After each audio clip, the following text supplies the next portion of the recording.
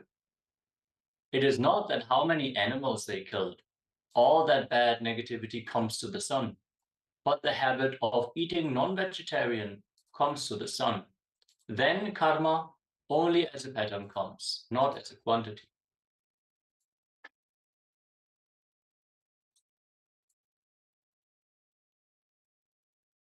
Our basic nature is wholeness or fulfillment. We always seek fulfillment in anything that we do. Whether it is eating, drinking, jumping, reading, talking, sleeping, or meditating. In any activity that we engage, our being yearns to completely experience the activity and be fully involved in it.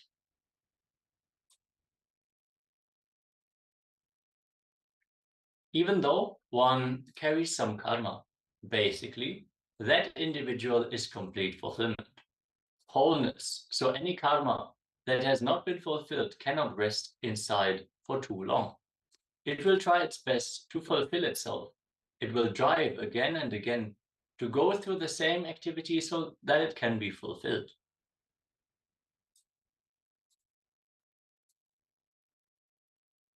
Any desire, any experience which has not become complete in an individual system will remain as karma and push again and again to make one go through the same experience until it is fulfilled.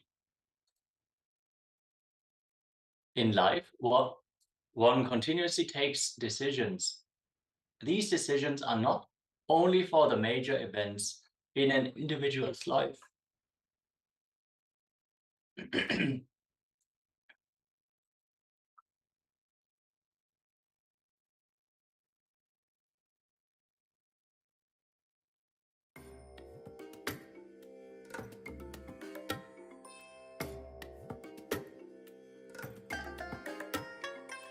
I bless you all. Let you all open all your 3 eyes and manifest the powers of Mahasudashiva. Om Nityananda Paramashivoham.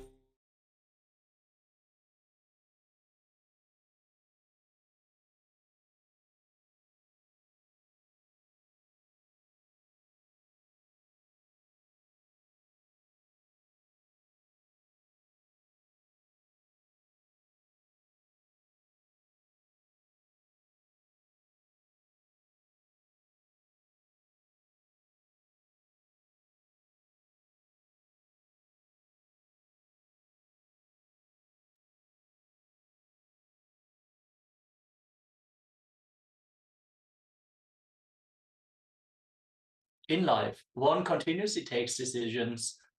These decisions are not only for the major events in an individual's lives. Even the words that one talks continuously, the thoughts that one harbors continuously, is the individual's own decision. All individuals' thoughts, words, and actions collectively contribute towards the individual's karmic baggage, because none of them give rise to fulfillment.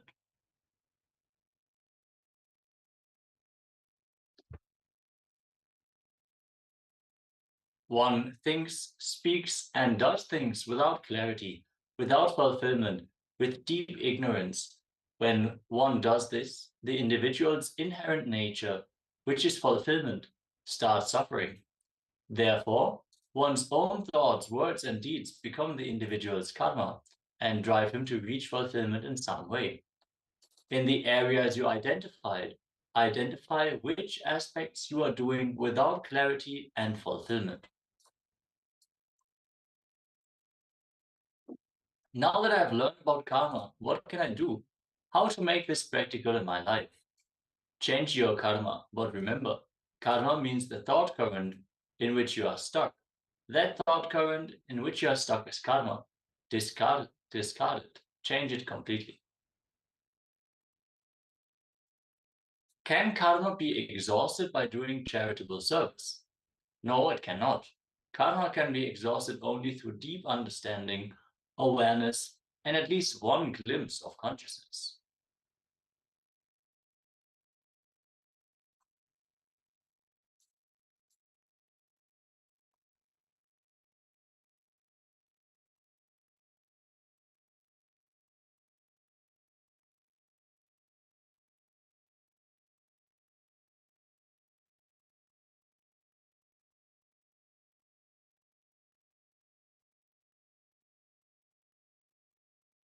At least in service, do not think of dollars or fame.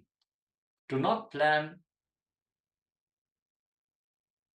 to make your presence felt. Do the work for the work itself. Do not plan anything. Just do any service anywhere. This kind of service will infuse enormous power into your being. For at least half an hour a day, do something selfless, without any thought or results or benefits for yourself. Even when we do selfless work, we must be careful not to bind ourselves to the results of our actions.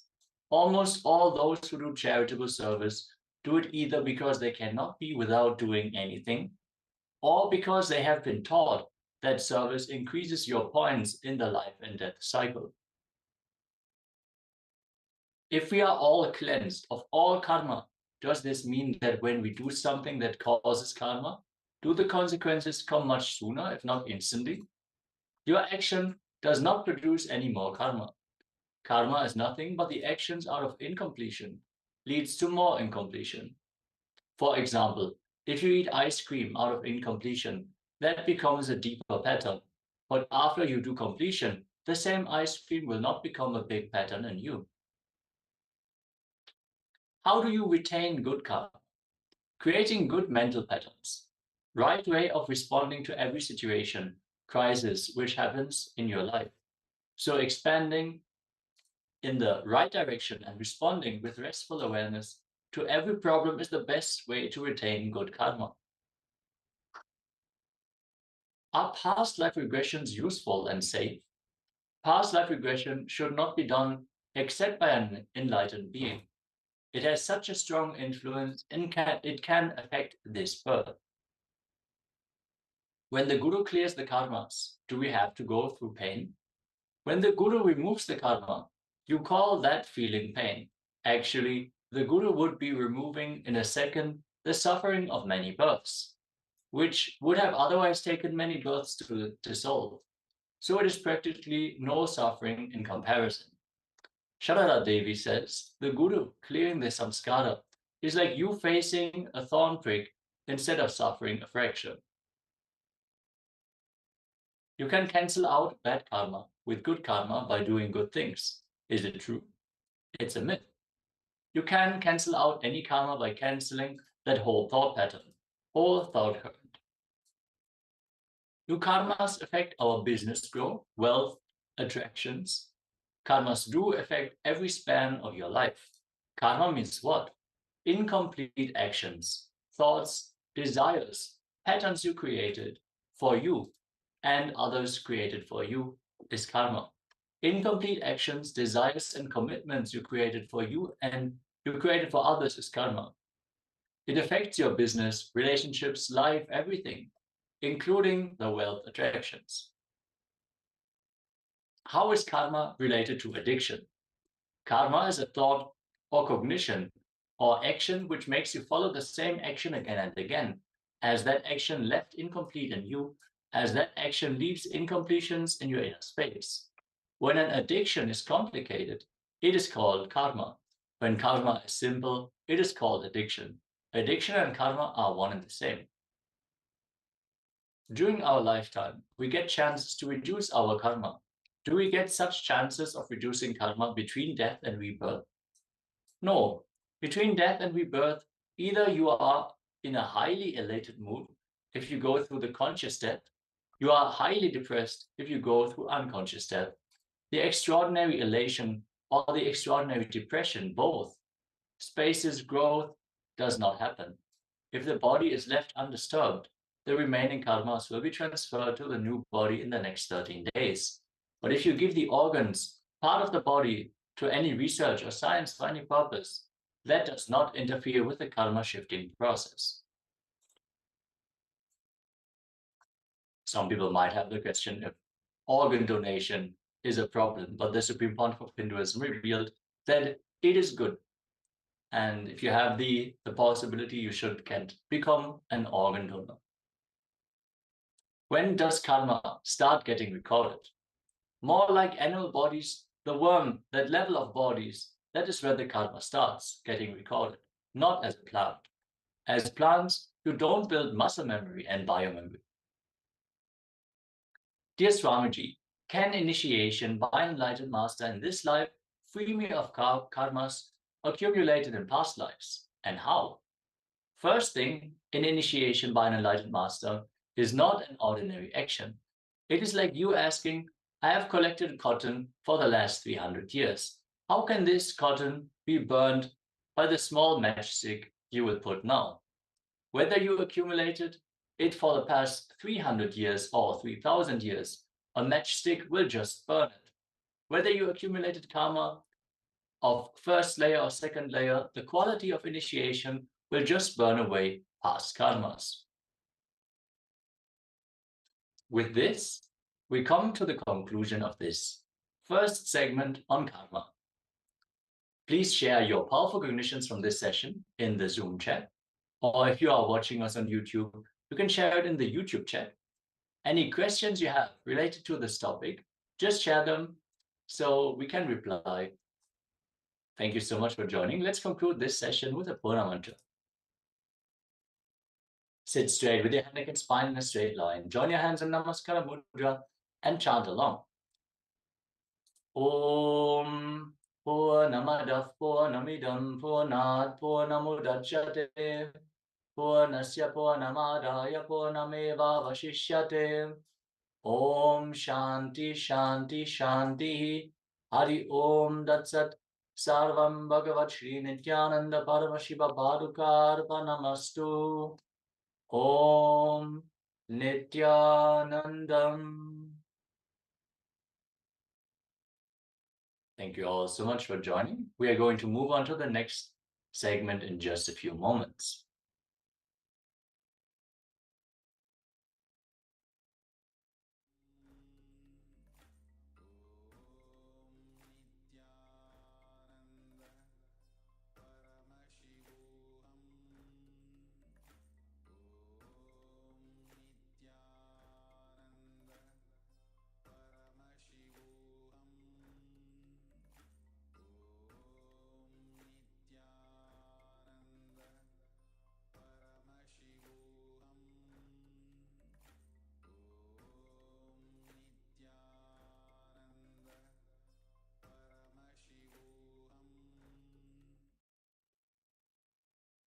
Yes, with this, let us now get ready for the next segment, which is going to be the first round of our power manifestation. Today, we are going to manifest the power of body scanning. So let's get ready. You can connect to a partner. And in the first round, we are going to scan our partner for their food habits. You can connect to anyone, any family member or friends. Don't mind that thinking, I know my friends, so how am I going to scan their food patterns? No, just connecting with them in oneness from the powerful space of oneness with Swamiji. Reading through your third eye will reveal the deeper food habits which they would not have shared with you. Let's get ready. Let's receive a powerful cognition from the Living Enlightenment book. If you have a physical copy of the Living Enlightenment book, make sure to get that now. If you do not have a copy of the Living Enlightenment book just yet, just search online for Living Enlightenment ebook and your preferred language. Then open any page and receive the powerful cognition from that page. As the Living Enlightenment book is a living deity, it will reveal exactly the powerful cognition you need for this manifestation. Let us take a few moments, connect to a partner for this round of the manifestation, and receive our powerful cognition for this power manifestation round.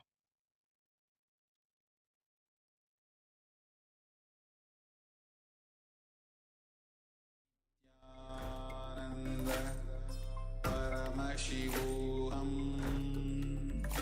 Om Nityananda Paramashivoham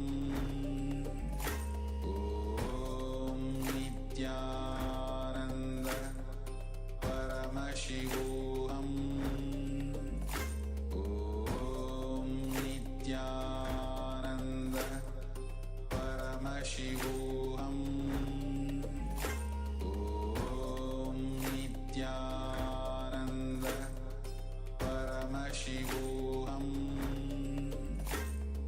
Om Nityananda Paramashivoham Om Nityananda Paramashivoham Om Nityananda Paramashivoham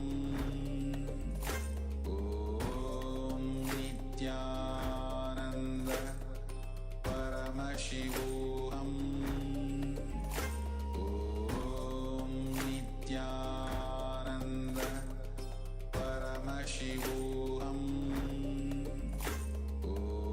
Om Nityananda Paramashivoham Om Nityananda Paramashivoham Om Nityananda Paramashivoham Om Nityananda Paramashivoham Om Nityananda Paramashivoham Om Nityananda Paramashivoham Om Nityananda Paramashivoham Om Nityananda Paramashivoham. With this, let us now move on to the guidelines for this power manifestation. Now, manifest the power for your partner. Make sure you turn on your video recording and record the whole power manifestation. So once you verify, you have a Sakshi Pramana, a personal experience that you can share with all the other people, enriching them about this power manifestation science. Now, for this manifestation, read the food habits of your partner. Pen down what was revealed, and then in the next step, only reveal what was revealed to you. So you're going to scan the partner, and in the meantime, pen it down. And in the next step, you're going to confirm your manifestations. Pen down everything what is being revealed. Don't leave anything out. Don't censor anything. For now, let us settle down in the space of oneness with Swamiji. Visualize Swamiji in your Ananta Ganda and start chanting the Mahavakya. Om Nityananda Paramashivoham. Om Nityananda Paramashivoham.